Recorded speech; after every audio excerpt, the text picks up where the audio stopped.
Hello friends, मैं अमृता मिश्रा आप सभी का स्वागत करती हूँ। फ्रेंड्स, आपका दिन शुभ हो, मंगलमय हो। मैंने पहले वीडियो में कवच और अर्गला का स्टोर वीडियो मैंने बना कर डाला है, आप सभी देख सकते हैं। और संपूर्ण दुर्गा सप्तशती स्तोत्र का पाठ आपको इस चैनल पर सुनने को मिलेगा। और अभी मैं आप सभी को श्री कीलक स्तोत्र सुना रही हूँ।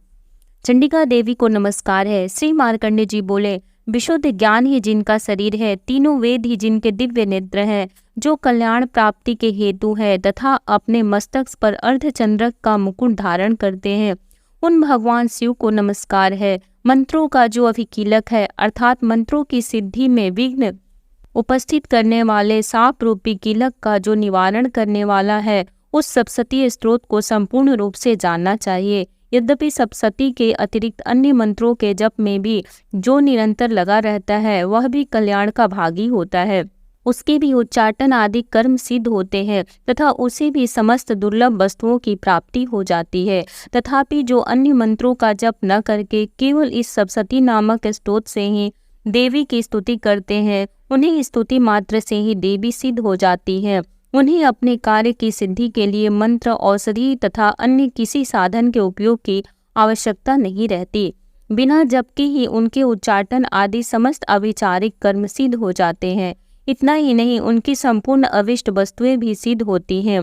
लोगों के मन में यह शंका थी कि जब केवल सप्तशती की उपासना से अथवा सप्तशती को छोड़कर अन्य मंत्रों की उपासना से भी समान रूप से सब कार्य सिद्ध होते हैं, तब उनमें श्रेष्ठ कौन सा साधन है। इस पर भगवान शिव ने अपने पास आए हुए जिज्ञासुओं को बताया कि यह सप्तशती नामक संपूर्ण स्तोत्र ही सर्वश्रेष्ठ शुभदायी है। तब भगवती चंडिका के सप्तशती नामक स्तोत्र को महादेव जी ने गुप्त कर दिया।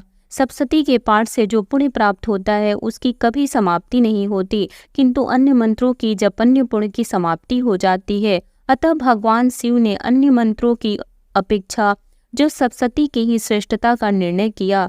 अन्य मंत्रों का जप करने वाला पुरुष भी यदि सप्तशती के स्तोत्र और जप का अनुष्ठान कर ले, तो वह भी पूर्ण रूप से ही कल्याण का भागी होता है। इसमें तनिक भी संदेह नहीं है। जो साधक कृष्ण पक्ष की चतुर्दशी अथवा अष्टमी को एकाग्रचित होकर भगवती की सेवा में अपना सर्वस्व समर्पित कर देता है और फिर उसे प्रसाद रूप में ग्रहण करता है, उसी पर भगवती प्रसन्न होती हैं, अन्यथा उनकी प्रसन्नता नहीं प्राप्त होती है। इस पर सिद्धि के प्रतिबंधक रूप कीलन के द्वारा महादेव जी ने इस स्तोत्र को कीलित कर रखा है। जो ऊपर बताई गई विधि से निष्कीलन करके इस सप्तशती स्तोत्र का प्रतिदिन स्पष्ट उच्चारण पूर्वक पाठ करता है, वह मनुष्य सिद्ध हो जाता है, वही देवी का पार्षद होता है और वही गंधर्व भी होता है। सर्वत्र विचरते रहने पर भी इस संसार में उसे कहीं भी भय नहीं होता। वह अकाल मृत्यु के वश में नहीं पड़ता तथा देह त्यागने के बाद मोक्ष को प्राप्त होता है। अतः कीलक को जानकर उसका परिहार करके ही सप्तशती का पाठ आरंभ करना चाहिए। जो ऐसा नहीं करता, उसका नाश हो जाता है।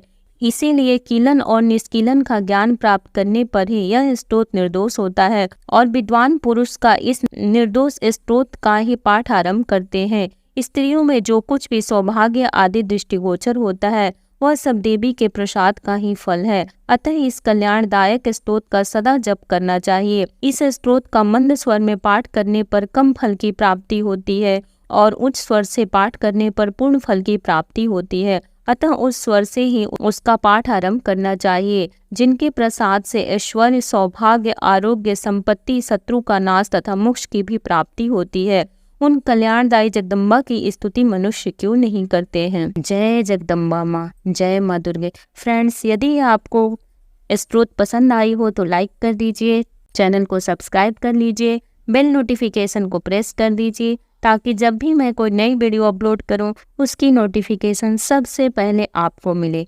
जय जगदम्बा माँ।